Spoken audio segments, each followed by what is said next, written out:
Hey guys, today we're going to be talking about Red Zoro. I'm going to first go over the deck list, and then I'll go in depth on like the combos, the strong combos that overwhelm your opponent, and how to play the deck generally, and like what cards to mulligan for in the beginning to like have a strong start into whatever deck you're playing. So let's start with the deck list. And for the animals, we got 4 Tony Chopper. This is the strongest card in the deck.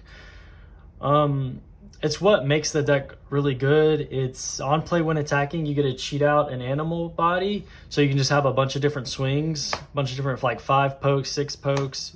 This is what makes the deck really powerful. And next we have the Alabasta Chopper. This one's also really strong because you get to play bodies off of this, just cheat out bodies. I'll go over it more in the combo part of the video. Next we have 4 of the blocker choppers. If you have 4 of these, obviously run 4 of these. I run 2 of these because I only have 2 of the good ones, and I just it's an EBO 1 card, so it's really expensive. I just don't think it's worth the money, and I don't play this deck very much anymore like I used to, so I just haven't gotten around to buying the cards. But anyway, 4 of these chopper. This is like this is a really important card of the deck, not only for blocking, but it helps mitigate the big bodies your opponent has. If you need to clear something, this is how you do it with your like small animal bodies, because it can reduce the power of your opponent's rested characters, so it's easier to swing into basically. And it is always just a blocker at the end of the day if you need to like stall a turn, but really strong. You could play off of the not Alabasta Chopper, but the strong chopper. There's just so many choppers. 2 Robsons. This is just it's another animal body to play off of your events and your main chopper, but it also has rush if you need to cheat out an extra swing for game. It's there, but it's just really an extra swing. 4 hiking bears. This is also a 2K, but it's a playable animal body. Don't be scared to play it because it's a 2K. It's very strong. Attach 1 Dawn, you can give another character, another animal character, plus 1000 power. Don't be scared to play 2Ks in this deck because you're not really trying to survive. You're just trying to end the game as fast as possible, basically. Get as many swings in as possible. So yeah. Now we have 2 Karoo, and I call them the duck and the dog. 2 of each. It's basically just a 1/5. There's an animal body that you can cheat out, and we do run Makino. That's like a big strategy in this deck, is buffing your 1-drop bodies. And these are just so easy to cheat out with all the different animals we have. And also, even if you can't cheat it out, it's 1 Dawn. If you have nothing else to do with the Dawn, you could just play it out for an extra body to swing with. I find it really does help having these 1-cost bodies. It just gives you that extra edge. You know, it's 1 more card out of the opponent's hand. Okay, so next, let's go into our rush units. We have 4 3/5 Zoros. This is like one of the strongest rush units for this deck. It's really cheap. It's a 5K swing vanilla. And with leader effect, it's a 6, so it's just really strong. If you play them out, have a Dawn on leader, and you have 1 Dawn extra, it's just a automatic 7K swing, close out games. It's just really good with applying pressure. Next, we run 3 Rush Luffys. This card is it's really bricky, but it is really strong because it gives your leader the rested Dawn, so you don't have to use one of your Dawns for your turn. And if you play this on 5, you have such a big advantage against your opponent, because it's just like the tempo is so in your favor. This is a very like it wins games quickly, I should say. But yeah, it's really strong. The rush units really help. 2 Dragon. I used to run 4 Dragon in this deck, but you don't really get there that much. Like Dragon's not as important as I would say the Zoro or the Luffy. That's why it's just a 2 of. Kid and Killer would be like a replaceable option for this if you want to do Kid and Killers instead of Dragons. I also like Kid and Killer. So that's all the rushers. Not that many rushers, but enough to get us through for game. This is like searchers and everything else. We run 1 Dr. Correja to search out our choppers. And then we run 4 Namis because mostly every card in this deck is a Straw Hat Crew type card. And these are also extra 1-drops for our Machino to buff. So we are going to be swinging with our Searchers, which is really good. I run 1 Sanji in case I don't...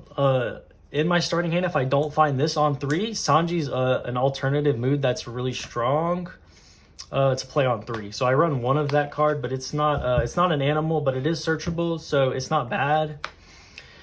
And then for the 2Ks, I have 4 Machino, really strong, really powerful. It lets us swing big numbers with our 1-drops, closes out games all the time. If you have like double Machino in your hand or a triple Machino and you have a Searcher, they're not going to expect that you just drop 2 Machinos. And then this is how much? This is like a 3, 6, 7, 8. This is a 9K swing from double Machino and leader effect, just for 2 Dawn. So yeah, 4 Machino. I wouldn't run any less Machino. That's the best 2K in the deck. I run 2 Chopper, a searchable 2K, and it's a strong blocker. It's a 6K blocker, 4/6 blocker. So, you know, just a really strong blocker Chopper. And then this is a really strong part of the deck. If you go second, this deck always wants to go first, no matter what matchup, what game, you always want to go first. And if they win the dice roll and make you go second, this can help keep your tempo and keep you going, because going second really hurts this deck, but this changes it, like all of that. This makes going second way better, because when they're on 3 Dawn, they swing into you, you have your 2 Dawn up because you just passed turn, right? But they won't think anything of it. And then you use your Dawn to play these out, and you just cheat out all these animal bodies, so you can swing into them your following turn, so you have more than 1 swing. We have 1 Diable Jambe. This wins you games, makes one of your Straw Hat Crew unblockable. You can put it on your leader. You can put it on any Straw Hat card.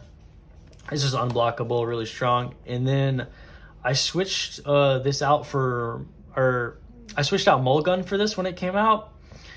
I would argue this is better than Mulligan, even though Mulligan is cheaper, because we don't really care about removal unless it's like a threat to us winning the game. If it's a Zoro, like a 9-drop Secret Rare Zoro, or if it's a 8-cost Green Kid, this is what Honesty Impact is for. It can KO a 10K body. If it's like if you're going against Shanks, not many people play Shanks, but if you're going against a Shanks and they have a 10-drop Shanks, oh no, I guess you can't do that because it's 12, but yeah, it's for like 8-cost Kid and 9-cost Zoro. You know, those bodies that are just like game ending for you. And that's the deck list. Now let's go over strong combos that are in the deck. Okay, so one of our strongest combos is playing this Chopper on 3. If you're going first, you play this Chopper on 3, and then in the top 5 you hit a Alabasta Chopper. You play Arrested, and then on play, you get to play a 3,000 power or less animal, and that could be any of these 4 cards that are in our deck. Our best target is obviously this, and it plays it active, so they can't swing into it. So it doesn't really matter. Any one of these is just really strong, because it's another body to swing with next turn. Because then on your 5 Dawn turn, you have 3 swings on board plus your leader swing, and then if you have like a Rush Zoro in your hand for 3, or a Luffy, that's 5 swings on your 5 Dawn turn. So basically your opponent just loses or drops their whole hand in counter. It's really strong. If you open up with this combo, it's hard to lose with this deck, and that's definitely the best combo that we have. Other combos can be playing this from hand into one of these cards. That's also really strong, but you know, obviously playing it off the Chopper would be better, but you won't get that every time. And like I was talking about earlier with this event, if you're going second, you want 100% of the time, if you're going second, you want a mulligan for this card. If you don't get this card, then it's hard to win going second, because you're losing a turn to swing with, and you're losing a turn to apply pressure with bodies. But if you have this card, let me get my Dawn, sorry. So say you're going second, you just pass with your 2 Don, and then they swing at you with their leader for like 5 or something. You tap it Don to play this, and then you just get a free body out. It could be this or this, basically any animal in your deck. Anything is good. It's just a free body to swing with no matter what next turn. So yeah. Next we have the Makino combos. So basically, if you're pressuring for game and you have a 1-drop on board, it could be the Nami, it could be the Dr. Kureha, it could be one of your 1-drop animal bodies. Basically, it's not really complicated. You just play out Makino, rest Makino, and it buffs. Like, this would be a 7k swing after 1 Don because of your leader effect, and then 3 and then 3. Okay, next we're going to talk about cards you should be mulliganing for if you don't see them in your starting hand. And the number 1 card you want to see is this Chopper. If your starting hand has this Chopper or 2 of this Chopper, you want to keep it 100% of the time. This is the most important card in the deck. So if you don't have this card and your hand is like pretty mid, I would suggest mulliganing for this card. But if you do have multiple searchers in your hand, if you have multiple Namis or a Dr. Kureha and a Nami, or even this event, that hand is good. That's fine hand because it helps you get here. As long as you have cards to get you here, you're good to keep that hand. But if you don't, then you need to mulligan because the tempo, you lose so much tempo with this deck if you don't draw into this Chopper. Other good cards to look out for is this Blocker Chopper, and then obviously the Rush Luffy is a really strong tempo changer. Really brings the swing of the game to your side. So yeah. So the game plan really is to win dice roll and go first. Going first is the biggest win percentage of this deck. Going second really drops this deck. And it's to spam animal bodies. You go here, here, here, or here. So you go first, play this on 3, and you just have a bunch of bodies to swing with on the following turn. You would always attach a Don to leader, and you would just swing out 6, 5, attach a Don here, obviously, buff one of your guys, and swing again. You could play a Rush Zoro to even more pressure. And then, so yeah, you just swing out with everything you have. Swing a bunch of 5s, as many 5s as you can. If you can swing 7s, that's really good. 6s for your 6k leaders. UB Luffy, GP Luffy. Yeah, that's basically how the deck works. You just want to go first and swing really fast. Overwhelm your opponent with pressure. And this is really a meta killer deck. Ever since the animal cards came out, ever since this leader came out, really, from set 1, this leader's been really strong. It's always that rogue deck in the meta that can really stomp out other decks. And I would say abuse it until rotation gets rid of it, because it is in block 1 and it's very powerful. So yeah, thank you guys for watching, and I'm going to be making a updated GP deck list pretty soon, and I have videos scheduled to post this whole week. So yeah, see ya.